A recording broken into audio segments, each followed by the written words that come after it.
Yeah, in fact, it's funny. Just last night, same time, I had a conversation.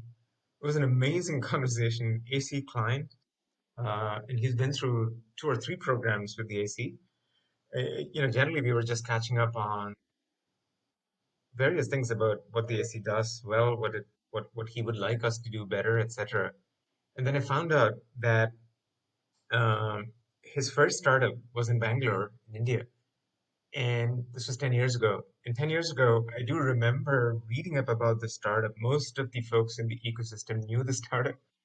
No one knew the founder, true to the DNA of a tech founder, not very outspoken, doesn't get out there on events, etc.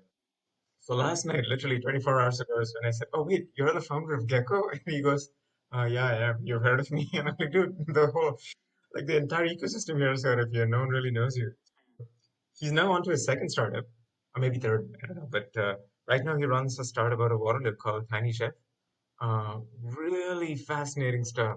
So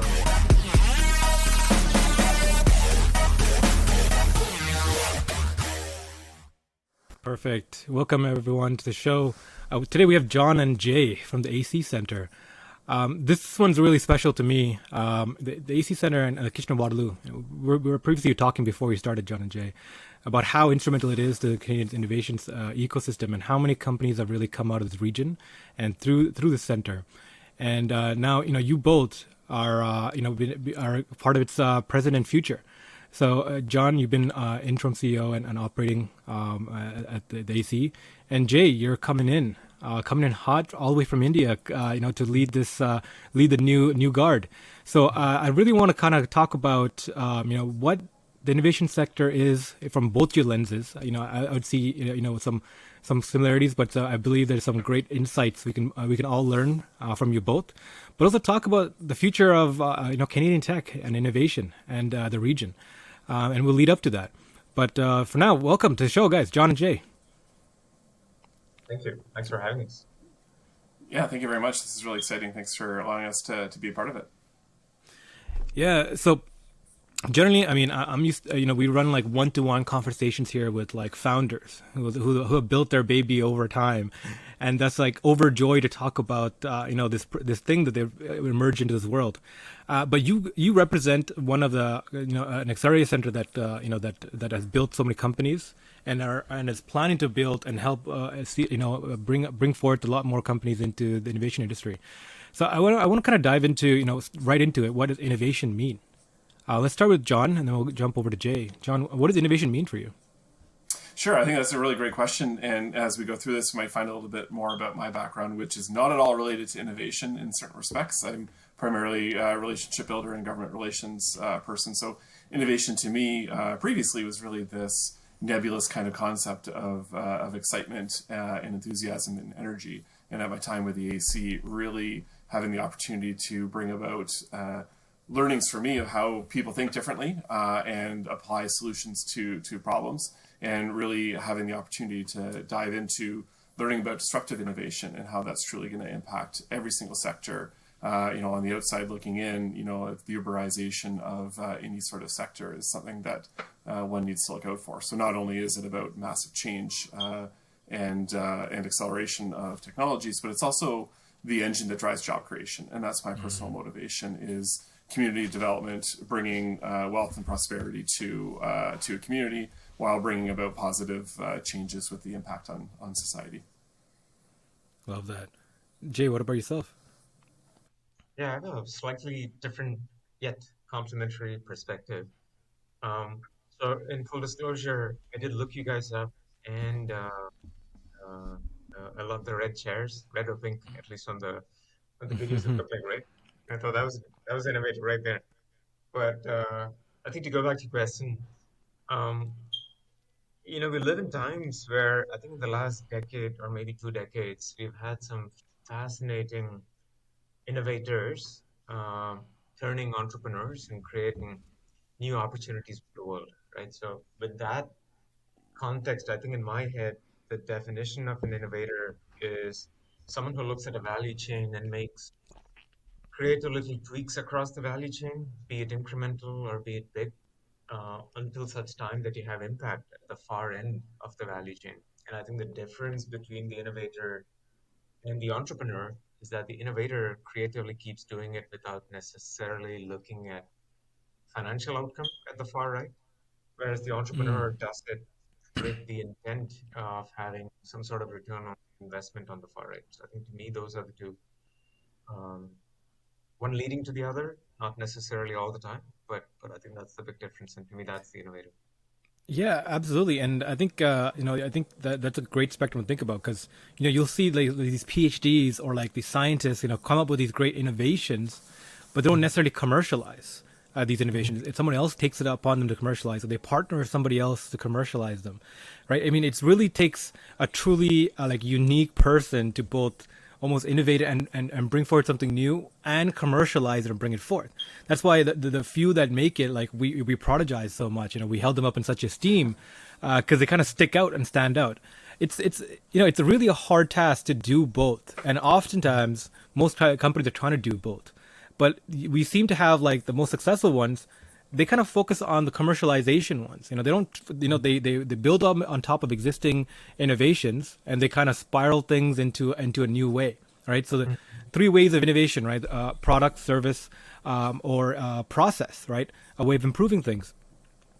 But I kind of want to lay it from your lens, right? Especially with innovation changes. We've talked to accelerators from the Pacific side of Canada and on the Atlantic regions. We have yet to go to the prairies, but we've gone to the Yukon, and it seems like each sector is kind of focused on different sides, different industries, right? Strategically, based Mhm. off of where locally are. I would love to talk about with everything going virtual now, is that still the case? Are we still focused on like industry specific or locality specific technologies, or are we becoming more global in the way we think and strategize? What do you think from like the way of supporting technology in those kind of regards? John, I'll let you go first. Sure, and maybe on this one, I'll speak to the past and the present, and then hand it off to Jay with respect to the future. But the AC was founded on the principle one of obviously trying to leverage the opportunities of research and making sure that there's opportunities for commercialization, of course. But we've developed a long-term program that ends up being what we call sector agnostic. So it's a program that helps entrepreneurs of any sector. So your typical areas of subject matter expertise, from finance to pitch coaching to marketing and that sort of thing. What we have been moving into in recent years is what we would call at the AC is themed incubation. So opening up sector specific areas of support. So we've done that for hardware. What do hardware companies need? They need customized facilities. They need to do shipping and receiving. They need to be able to break things, knock down walls, do some soldering, and make messes. And that's different than the innovators working on software solutions that just need Class A office space. And then we moved a couple of years ago into clean tech. So similar, we were in a unique building that tells a great story and bringing on sector-specific expertise for clean tech. But at the highest Mhm. level, traditionally speaking, we've been sector agnostic because the program itself speaks for itself, but it also provides the entrepreneur from any sector, generally speaking, the right kinds of supports. But that's where we are now, and that's where we've been historically. But of course, we talk about the future, then I'll throw that to Jay there. Yeah, no, I think John Yeah. is being unnecessarily humble. What he's refusing to tell you is that while the AC did all the wonderful things that he just spoke about, I think under John's leadership, the organization did a remarkable job of going online in the middle of the pandemic last year. And that's commendable at multiple fronts, right? You need the technology infrastructure, no doubt, but you also need to be able to source startups that buy into that story. And C, you need to be able to deliver. And I think the AC has done that on all those three fronts, which is, and we were joking, John and I were joking about this yesterday. Um, Nothing really stops us from going global tomorrow because of those three boxes already being checked off, right? So tomorrow, if we appeal to a startup in Connecticut or in Bangalore, we can absolutely pull it off, given that we've checked off those boxes. Now that being said, I think the to answer your question, Ravi, I think the future. Um, so by the way, I'm still in India, Yeah. right? So this is testament to the fact that if we can do this, uh, virtually, literally on two ends of the planet. Any organization out there can pivot itself to pull this off as well, right? Hmm. And to go back to your question, I think the beauty of uh, being virtual and being hybrid to some degree for now is to a large degree, we demonstrate our entrepreneurial resilience to continue doing what we do. And in our case, it's acceleration of startups through a Hmm. structured methodological program, same set of mentors, appeal to a larger audience, go global, etc. And at the same time, I think at the other end of the journey, just being being humans, we will gravitate towards going back to living in a physical world. And I do believe that when this thing is done and dusted, and I don't think the virus is going to go away, by the way. I think Mm. it's going to live with us, cohabitat with us, vaccines, health infrastructure, whatever it takes for us to live together. But I think at the end of it, we will go back into being in a physical world. We will continue to have programs running in the locations that John mentioned, and the bridge from now till there is how virtually we can pull off what we've done in the past. And I think that's the beauty of both John's work as well as the team's work. Yeah, I mean, I love the beauty in that statement you said. You know, you're halfway across the world making this work. You know, when we were planning for this, you know, we found, you know, you're keeping Toronto hours. You know, sleeping during the day, working through the night. You know, I love this. No, like there's a lot of there's a lot of dynamics between India and China and Canada, right? Working together, especially in the entrepreneurial fields. You know, we've had multiple entrepreneurs here who, you know, are Indian companies incubating in Canada. You know, Mhm. and one of the things we have found is that, you know, Canada as an innovation landscape, we're global in our thinking, right? We recruit talent, you know, from Latin America, but you know, it's a great organization, you know, LATAM, that, you know, that bridges the gap there. You know, of course, even from the America, right? People come here, Europe, right? But especially from India, I think there's a unique example here because I was talking to a few accelerators, and there's the dynamic between the Indian entrepreneurs and Canadian entrepreneurs. I think that's naturally forming. Like, there are Canadian technologies forming here that's finding a fit in India, and there's Indian innovation that's coming here and finding the right kind of root talent to help things take to another level. And there's like almost like a corridor being built internationally. And now that things are virtual, and especially like again, we have about in the last week and a half, I think we had three companies come from the AC, and they're not operating physically from the AC at the current moment, right? And Jay, to your point, I think with COVID and the pandemic, we're going to be experiencing this for the next few years, right? This like, you know, periodical you know, problem you know, suspensions from the physical day-to-day life. So it's going to push us into more virtual creatures of habit. So as that happens, you know, I've talked to companies that are now running completely remote. They've hired people that they've never met, working for a year together and operating. All right, this you know, taking on this hard problem of running a startup. So as things kind of like stretch out and atomize, and people are now virtually running, right? Do you ever see that like there's going to be internationally held companies, and like how the AC can be the hub of that? Like, what are the complexities going to be when like Indian companies operating from India, part of AC, hiring Canadian employees, having people in Europe, right? Like, do you see a global marketplace coming up? Oh, 100%. Absolutely. In fact, that would be the Hmm. dream. Can we Yeah. take can we make the AC the epicenter? And I don't want to sound too pompous when I say this, but can we be the epicenter that proactively makes that happen, right? We have obviously a phenomenal program whose success speaks for itself, and it's structured in a way that it's appealed to the local ecosystem. And the beauty of the ecosystem is that it's got all the ingredients necessary for it to thrive. It's got talent, it's got a great university, it's got a bunch of ecosystem partners across the region, great pedigree of people. The only thing missing is the market, right? The size of the market, the Canadian market. And if we can appeal to a larger global audience while keeping the innovation in-house, that would be fantastic. And the other way around too. I was reading up this amazing statistic. Um, and I think the Trump administration did a phenomenal job of accelerating it for Canada. But um, The stat was, what is the percentage of immigrants, and specifically skilled immigrants, to the population? In the US, it's declined for obvious reasons in the last few years, and today it's at 0.02%. And the country that's really hitting it out of the park, Canada. Uh, and credit where it's due, the ability to understand that ahead of time and work on it to make it happen, it's phenomenal. So yeah, so to go back to your point, I think if we can play the role of being a centripetal accelerator that accelerates innovations from across the world and benefits Canada while we are seated out of Waterloo, why not? Yeah. I think Scott Galloway, who put this in my head about the innovation industry, the multi-trillion-dollar industry, is going into the cloud. Hmm. Right?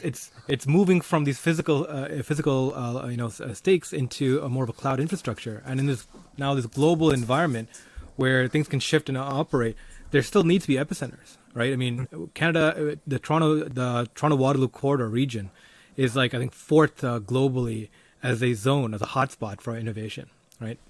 I Nice. think it's I think it goes as Silicon Valley, Shenzhen, and then Israel as a nation, startup nation, and then Toronto as a hub for innovation, right? And I think that like in that kind of category, like we as a nation, we're like 32 million people in Canada, right? I think that's 18th or below in global population, but yet we're in the Hmm. top 10 in GDP.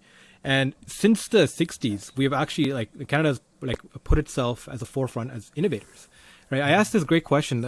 Jeff Pavin, who runs OPN, Open People Network, he connects entrepreneurs. His network connects entrepreneurs and investors across Ontario. And he had this great thing he said in the podcast. He's like, Canada has purposely been accelerating and exporting entrepreneurs, right? Because I made the assumption, like, America's really good at exporting companies, right? But Hmm. Canada seems to be good at exporting entrepreneurs, and it's true. Like, people come from a global environment into Canada, get trained through our centers, take back what they learned back to their home countries, and build these companies. But oftentimes keep branches here. We're seeing these, happen more and more. And Canada's become a very attractive place for entrepreneurs to come and develop and grow, but also go back to work on global issues. Hmm. I'd love to hear about any company that stand out in this kind of sense. Companies that are acting globally and using local resources. John, anything come to mind? Sure. I mean, with the AC context, the first one I can think of is as a graduate of the AC program called Intellijoint. So this is a company that has, it's a med tech company, really unique and innovative solutions on how to improve outcomes for hip replacement surgeries. So given the complexities of the Canadian healthcare system, it's a bit tricky for this company to actually engage with the Canadian healthcare system.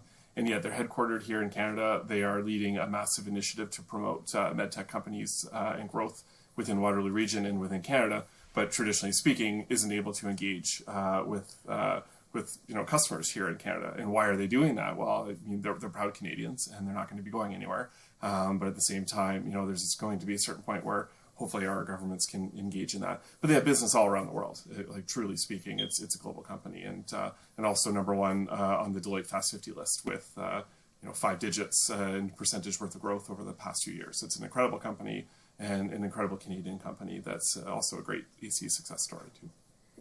No, definitely, absolutely. Jay, how about yourself?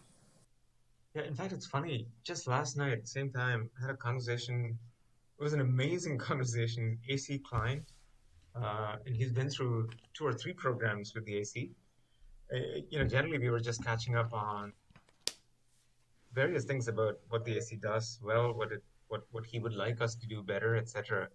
And then I found out that um, his first startup was in Bangalore, in India, and this was 10 years ago. And 10 years ago, I do remember reading up about the startup. Most of the folks in the ecosystem knew the startup. No one knew the founder, true to the DNA of a tech founder, not very outspoken, doesn't get out there on events, etc.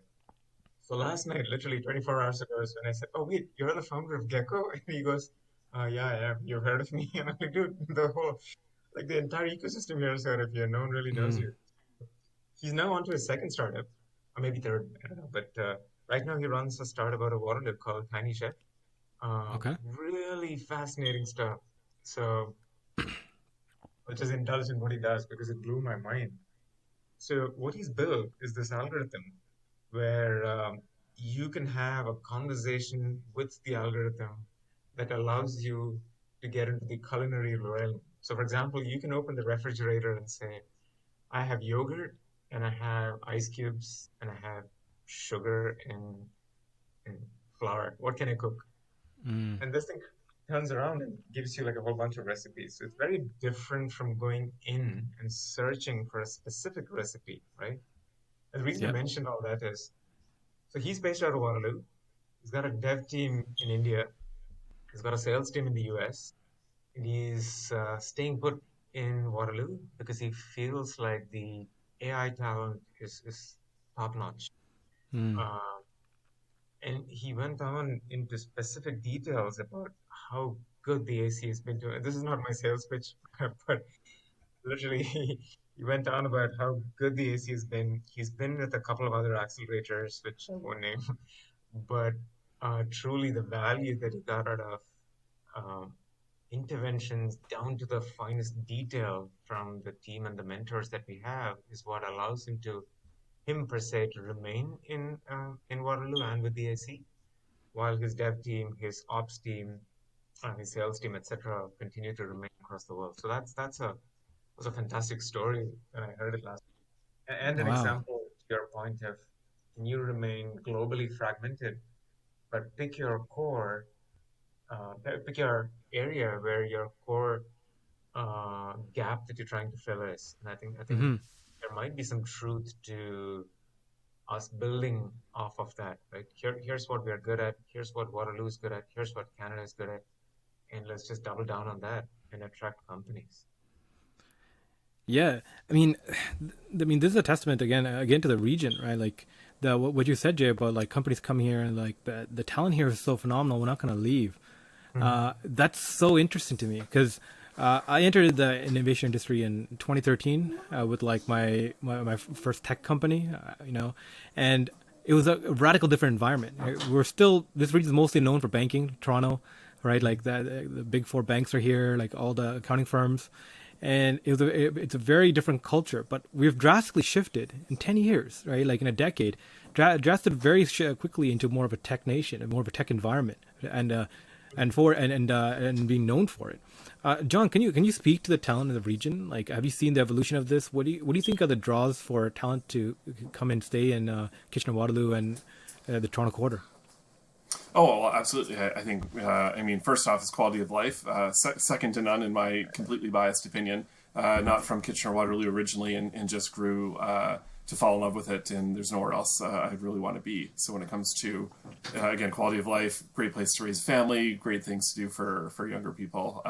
It's incredible, and there's the tourism pitch. But as far as talent goes, I mean, there's no greater corridor within Canada, in our opinion, where talent is being generated and created. And it's really not just a great opportunity for job creation, but at the same time, we're looking for innovators that are developing truly fascinating and exciting companies to retain the talent. Because we often hear about, brain drain or, California or bust, people really wanting to work in the Valley or something like that. And it's exciting companies that are going to get people to stay. And then that makes an incredible community even more incredible. And I think that that's a piece of the role that the AC really needs to play and has been playing of, people want to work for Tesla, they want to work for Apple. So how do we create those kinds of companies here that people would die to have a co-op term with and that sort of thing. So that's a piece that we play. But as far as Kitchener Waterloo and the Waterloo Toronto corridor goes, I mean, there's no other higher concentration of talent or exciting companies really anywhere in the world. No, really cool. Absolutely. And I feel like it's almost a dynamo, right? Like the talent plus the opportunities, the startups are coming there, but also the large companies that are coming and building roots and providing them a stable infrastructure, the government grants and programs, community events, right? Like there's like almost like it's a multi-faceted approach to build and develop an ecosystem, and that's really what these centers like yourselves really need and need to foster these ecosystems around to support, because it's not just like a one party kind of a solution. And I think especially with digital and going digital, the idea of communities is so important, building communities and community management. Right, Jay, I'd love to ask you this question. Like, what do you think are the great pillars of a innovation ecosystem? Right, how do you develop one? How do you incubate the ecosystem in general? How do you Yeah. foster that? I love this aspect of it because for multiple reasons. So one, I was an entrepreneur serendipitously in the US when I was in grad school, and this is 1999. So now you have a very good idea of how old I am, but nevertheless, um, the and what I realized back then was at that time most of building an ecosystem revolves around the usual suspects, right? Talent, great university, academic pedigree, access to great mentors, access to a caliber of people that you can look up to as they take you to market, and eventually capital. But much later, 10 years later, or even 5 years from today, um, things have changed dramatically. While all those ingredients are still key, the point that you made about community is so different from what it was 20 years ago. And I think today, um, building an ecosystem centers around um density, momentum, and diversity. And I think if you have those three circles converging, and the bigger the intersection, the bigger the chances of success. And I'll give you some examples, and this is purely based off of my own experience at my previous organization. Um, so if you pick up a startup um, like a WhatsApp, right, a messaging application, zero to minimum revenue, great product stack, and has a few million users in the early days. And if you have that product coming out of the valley versus the exact same product coming out of, um, let's say Pune or Hyderabad in India, the valuations are just night and day. When Facebook went and acquired WhatsApp for 20 billion, there's no way they would have paid that much had it come out of tier three, tier four city. And therein lies the beauty of, and by no means am I saying that WhatsApp is not a good product. I think it's a great product.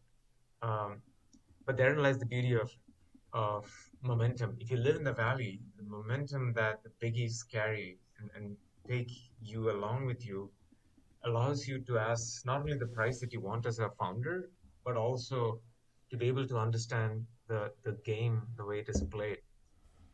The the density part of it has to do with how much can you pack together in one little geography that every little impact or every little failure that one encounters, very quickly somebody else latches onto it and does not make the same mistake or gets affected by the same impact, right?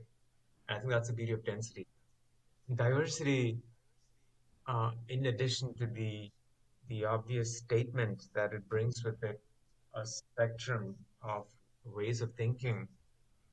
I think diversity best viewed is through the lens of you can never solve, uh, you can never come up with a solution if you use the same lens through which the problem was created in the first place.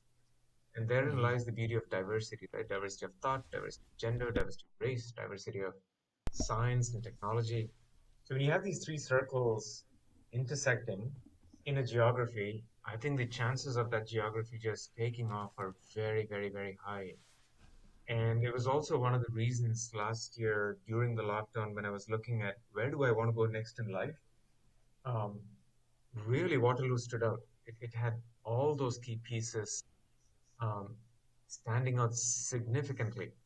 Um, and that goes back to your point of what do I think are the key pillars of building an ecosystem. Me, I think those are the three pillars, those three circles, and ideally the intersection of those three circles. That's super interesting. I love how you frame that. So, I mean, going back to, yourselves, right? Let's.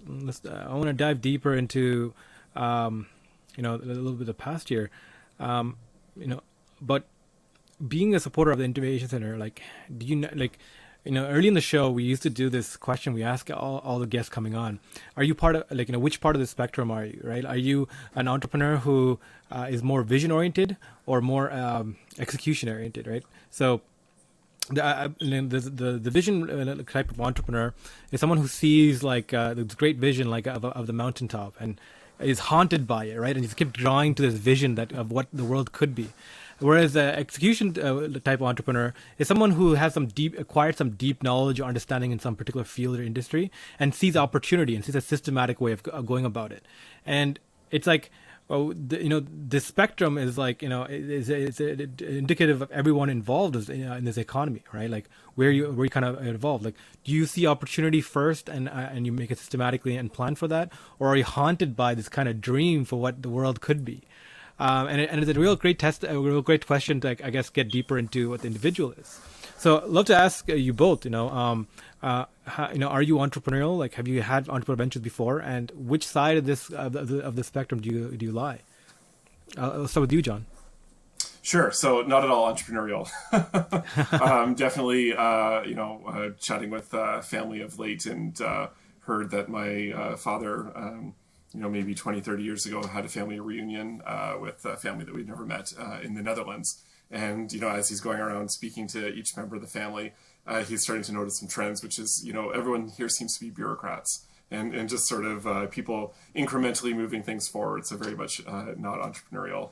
And anyone at the AC could certainly attest to that being my mindset as well. So definitely always with a vision on how to incrementally improve things. But, can I say that I'm haunted because things aren't as they could be is probably not me, although I very much love the visionary piece and, how can I help execute on that and what role can I play in bringing about that kind of reality. But, in the truest nature of the word entrepreneurial, not at all. I even, was doing a home rental project and the garbage bags that one has to buy for that are called contractor class bags. And then in French it says entrepreneurs, and I'm like, well, that's not me. I'm not an entrepreneur. Can I even buy these bags? I don't know. No, definitely. I mean, that's so indicative of the ecosystem, right? There's so many different talented parts that need to come in from different frameworks to see how all the pieces fit to support companies. I'd like to think so. Yeah, absolutely. Jay, how about yourself? Yeah, I'm certainly of the entrepreneurial breed. I've done this so many times. By that I mean startups. Um, and I think I heard this great line by Mike Morris when he said the reason why some entrepreneurs succeed and some don't is this one single trait, and it's hunger. And I really buy into it. Mm, And I think it's to some degree intrinsic in the way I was brought up, largely because I grew up poor, very, very, very lower middle class at best. And then as my dad kept climbing up his career ladder, we started to see glimpses of, okay, what is a what does a real middle class look like? Never made it to the mm, upper echelons of the middle class. So there was always hunger, right? It was imbibed in siblings and my brother and I. So mm, to the degree that I remember when both of us ended up going to the US for higher studies for education, both times it was my parents bursting the bank and savings account and saying, "Well, this is all I have. Right? Make sure make sure you do what you do to thrive wherever you go, because I don't have money to bring you guys back."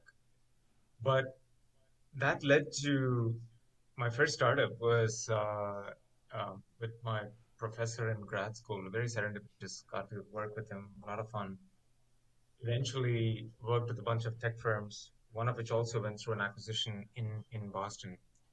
And I got a sense of, okay, how do you take a product that is small but meaningful, solves a bunch of problems? And in this particular case, it was the early days of, this sounds so passe, facts over IP.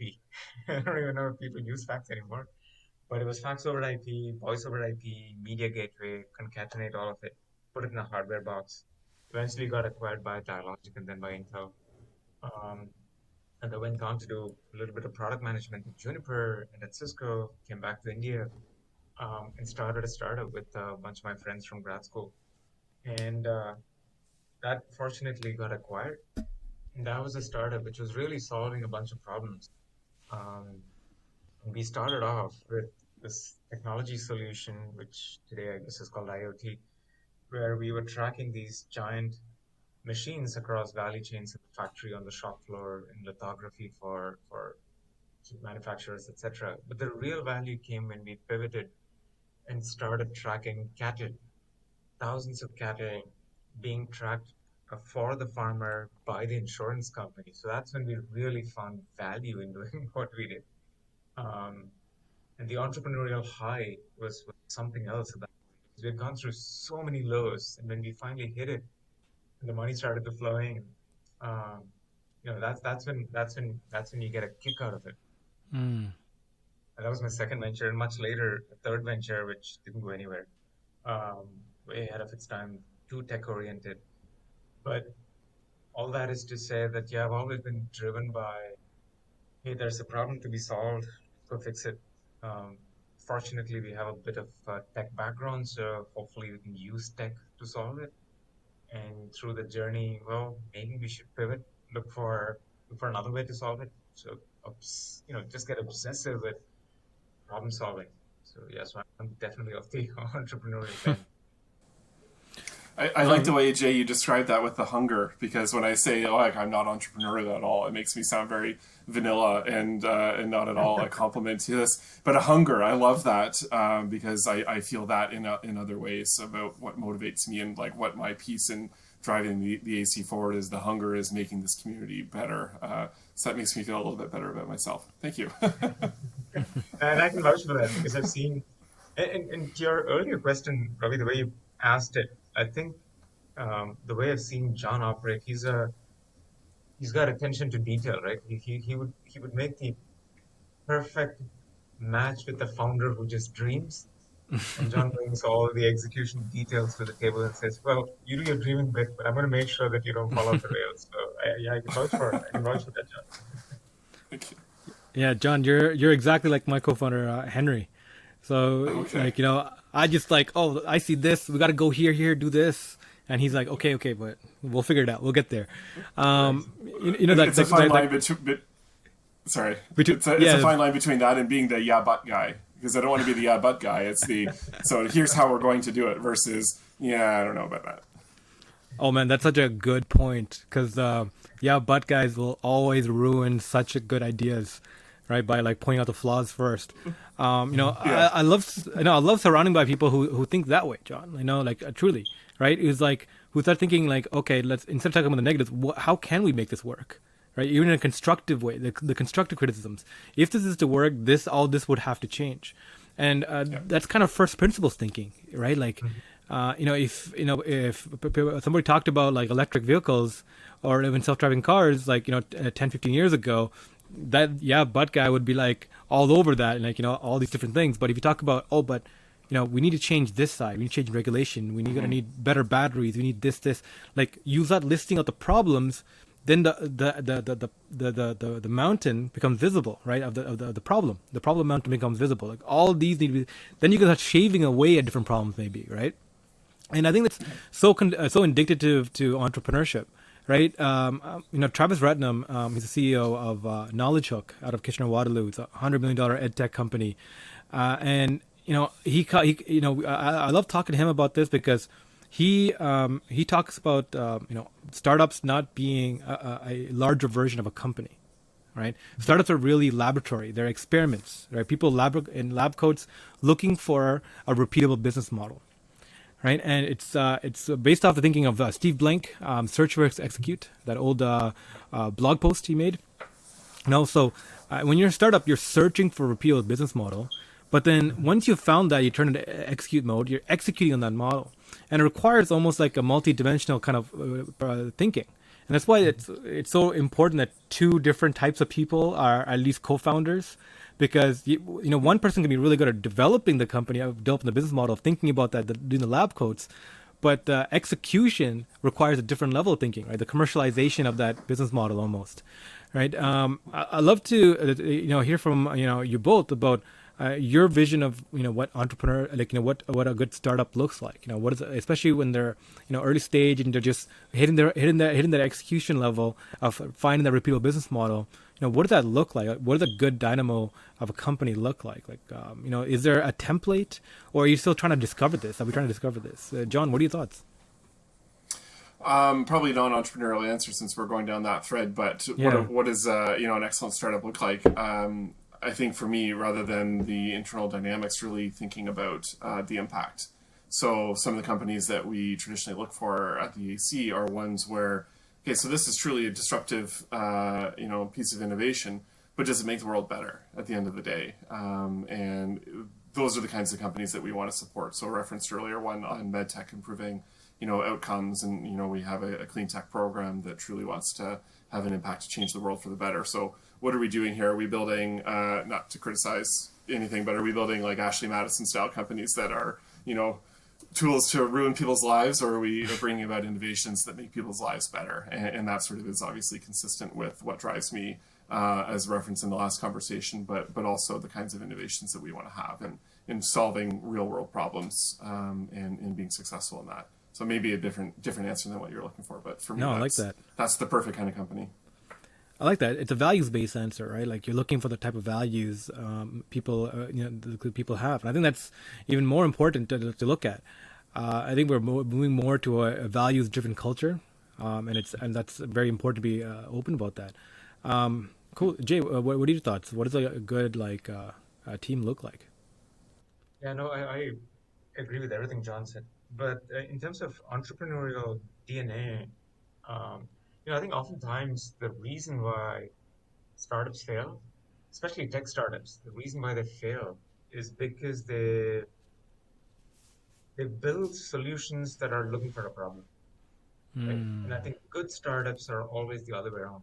They they find a problem and then go figure out how to fix it. So start with the problem first, and then be obsessed about it to the degree that I'm going to go fix it one way or the other, as opposed to tech founders who are obsessed with the solution that they have, be it an outcome of their thesis or a project that they have, and then they obsessively go look for a problem because they have a product of some sort.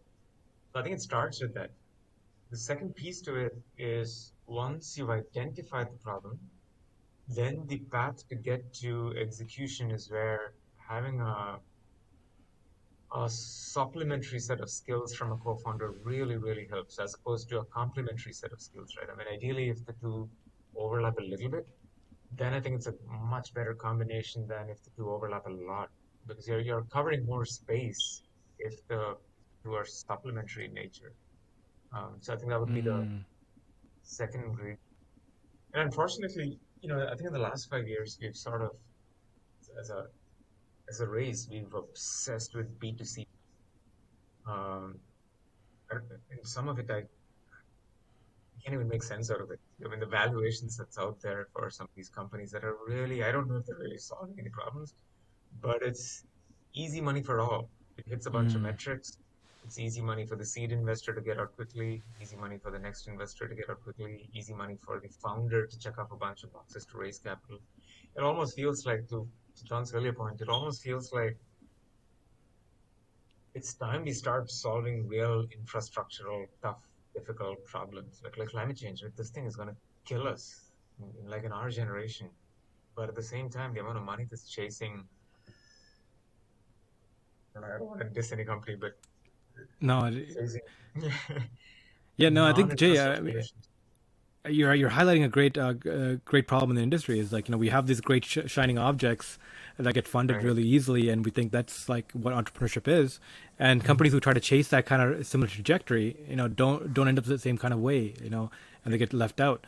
But talking about that, these gaps in sort of growth and fund and moving that forward, right? Like I think someone once told me the VC landscape is basically creating controlled asset bubbles, Mhm. right? Which are you're pretty much you're buying future valuations at a discount, and you're trying to create like a controlled kind of you're controlling this part of the economy, but like that is not that's kind of indicative of innovation. Somehow like that industry and innovation got tightly blind together, and that's become the sole way of commercializing an idea, right? Especially in tech.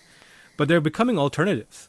There's alternative ways to grow this. Industrial partnerships. I was shocked to find that it's $190 billion annual industry, where large enterprises partner with small companies specifically to launch like joint ventures or partnerships and together solve larger problems, right? And that marketplace also exists, and there's also these other venues for you to to develop a company. And I think what you talked about, the hacker versus hustler mentality in entrepreneurship, I think is super important, right? In tech, because you're creating this product, for virtually free. If you know how to code, you're just building this thing out.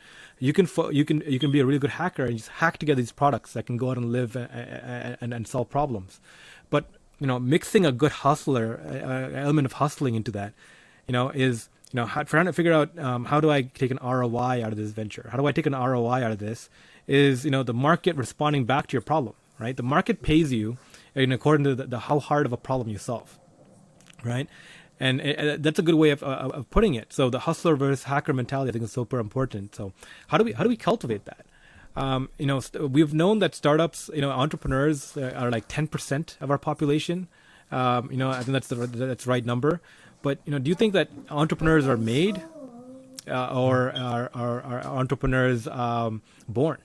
What do you think about cultivating that? Especially being parents yourselves. Do you think that kind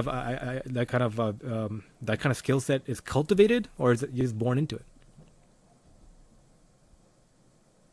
You're making me question and change how I'm going to parent, which is that's really neat, because I mean, what I take away from that is encouraging curiosity and asking questions, and encouraging children to think of what went into things, or what caused what we're seeing here now.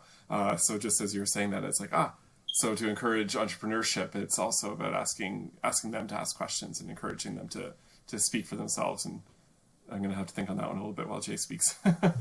Yeah. Yeah,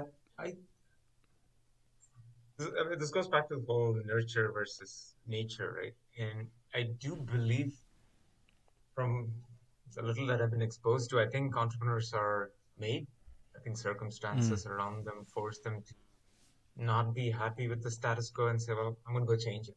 And there's also, I think, a reason why the 10% that you alluded to, Ravi, is I'd love to know what the 10% was, I don't know, 50, 60 years ago, right? I do believe that it must be going up. I think we live in a world where the future of work allows us to not necessarily do one thing from 9 to 5, but follow your passions and do 7 different things at your own choice, right?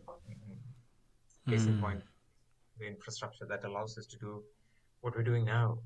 So I think the next generation will have that luxury. And maybe it'll end up being a scenario where they can do entrepreneurial stuff to pique their curiosity while working for the man that pays for the bills. So it might end up being both those things, is what I think. Yeah, I love you brought that up, because the next generation, I think it's very interesting to note, because the barriers to entrepreneurship is gone. I remember when I was a kid, like when I was in middle school, my version of hustle was to download music from the internet, burn it into a CDs, and sell the CDs at school. I had to kind of break the law to kind of trying to be be an entrepreneur, because the skills I can learn or do is I'm so limited. But now kids, they can learn skills and develop, media, and just put themselves out there and launch these things, right? One of the most interesting things I've seen is is especially in the gaming industry. There are like 14-year-olds building skins for like in-game items that are being sold to 11-year-olds using in-game currency that has its own microeconomy. And then someone out there is figured a way to like turn that into real-world value. And then now there are game items like in Roblox and things like these kids are essentially futures trading because they're buying futures contracts and what other like their favorite players are going to create in the future and supporting them that way.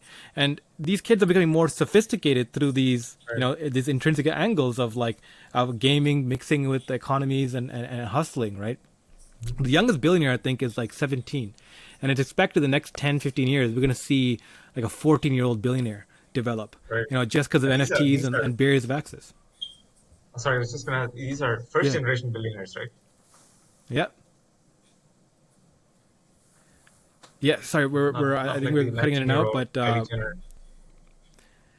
yeah, the first generation. So, funny enough, if you look at the in North America, anyways, the publicly available list of billionaires of wealth, 92% are first generation.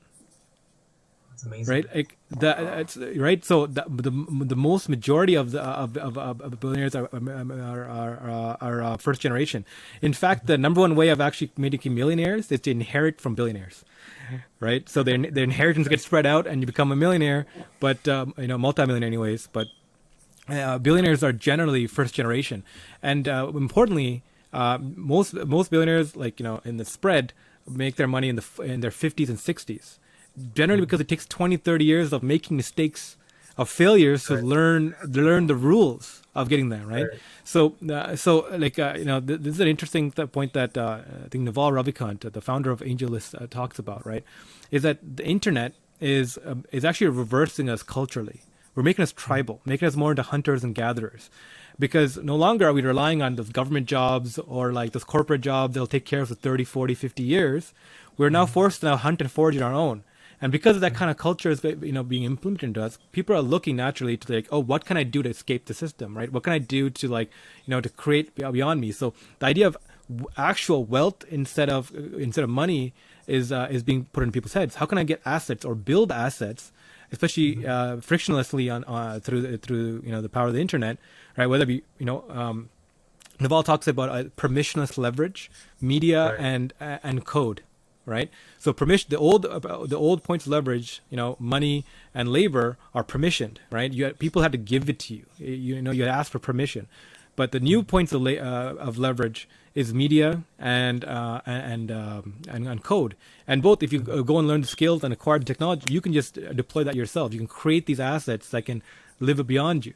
Right, so because the barrier of entries have become so cheap, and now this leverage has been given to those who have it, I think we're seeing a coalescence of like more creators, more innovations, and we're flipping again from like the white collar workers of the third industrial age to now the knowledge workers of the fourth Right. industrial age. Right, knowledge workers use knowledge to build things of exponential growth. Either in internal skill sets or external products that can build this. So I think entrepreneurship is becoming more and more like mainstream as like a type of work. Right, and I think we're going to see more of that, especially as AI and technology becomes more and more widespread. And the driving factors are these two factors, right? The idea of Right. leverage being freely available. 100% Um, agree. yeah, go ahead. I have this amazing story. As you were speaking, I was thinking of this in terms of leverage, right? So this is about 5 years ago. I get this email that said, "Hey, listen, Jay, I want to meet you. I want to figure out. I want your help to see if I can take this little science project to market." And the whole email was super geek speak, right? It kept talking about magnets in three magnets in circular motion, and with that velocity it creates a magnetic field, and because it has a magnetic field, I can create electricity. And I ignored this mail. I was like, yeah, whatever. And then I kept getting this mail every week. And then I finally told this guy, all right, let's meet, because what you're describing here is just basic high school math, but let's meet. Believe it or not, a 12-year-old kid walks in, and this guy had built these magnets. He stuck it up on a ceiling fan because he heard somewhere in some textbook that, oh, if magnets rotate, it creates a field. And then he also read that, oh, if there is a field, I can generate a little bit of electricity. And this kid had no electricity at home, right? He was from a rural part of India. Wow. And yeah, I mean, I was shocked. So to your point of leverage, all he needed was internet to shoot that email out. And then of course I met this guy, and then we built a prototype. And then he tried to optimize this thing to be at about $10 so he can sell it to slums in India, etc. But amazing. I mean, thanks to the internet, there's the ability for kids like this to dream big, which was impossible otherwise. Amazing. I love that. I mean, this is the industry we're in, right? The innovation economy, right? It's to empower those who have ideas, have visions, have these abilities to create impacts. I think I think the way we fix capitalism we talk about now lately is like we turn capitalism into social capitalism, right? We mark not just profits but also the impacts we have in the world and things like that, right? Like having someone like that being able to enter the global knowledge worker workforce is everything. Even it's the transparency and the internet is a great equalizer in that sense, right? If you have the talent, if you have the will, if you have the knowledge, it'll be there. But how much greater can we be when that same kid can go on YouTube and Right. talk about this stuff, and people just start dumping money at him. They can tip him. Go on Twitch, and people just like create inventing kid, and turn that now through the channel now into like into a mini like accelerator itself, right? To to move things forward. So I think technology in that sense has a great appeals. And going back to the AC Center and the innovation going into the cloud, this is all part of it, right? Like, that same kid, in the future version of that kid is going to be able to see, cloud-based infrastructure being existing and be like, okay, I need to do this to be able to accept my project into this place because that's what this company did, right? And because we're now in a global marketplace, right? They can think about that of like, oh, how can I enter this environment? And if not, where else can I go? So the digital infrastructure, I think, for the innovation field is, is coming to be, and definitely with your thoughts you shared today, I'm very confident with the AC Center and how you guys will lead us into the future. So I'm very optimistic for the post-pandemic future of how innovation will keep guiding the light. Awesome. Thank you. Thank you. Absolutely. Perfect. So we'll wrap up there. We are at the hour here. I really enjoyed having you both here. I feel like we discussed a lot of great different ideas. And again, the AC Center is a great place. If anyone who's watching this, have an idea, definitely check out the AC Center as a place to take your startup. But any lasting words before we depart, John, Jay? I just I love that story, and I love how it pulls everything together and really speaks to the different motivations when we talk a little bit about what drives each one of us, and then like where else could you find somewhere to drive to pull what drives everyone together to have impact and to truly do what we do. So that was great. Yeah, thank you for the opportunity to be here. Thank you. Perfect. Yeah, thanks Okay. for having us here. It was a lot of fun, and like you correctly concluded at the end of it, we would love to see entrepreneurs from different parts of the world, or even innovators from different parts of the world, to come to the AC so that we can help you fulfill your dream. Perfect. Awesome. Thanks for everyone who joined us, and thank you, Jay and John, for your time here today. I really appreciate that. Stick around for a few minutes. We'll do a quick debrief. But guys, check out the AC Center.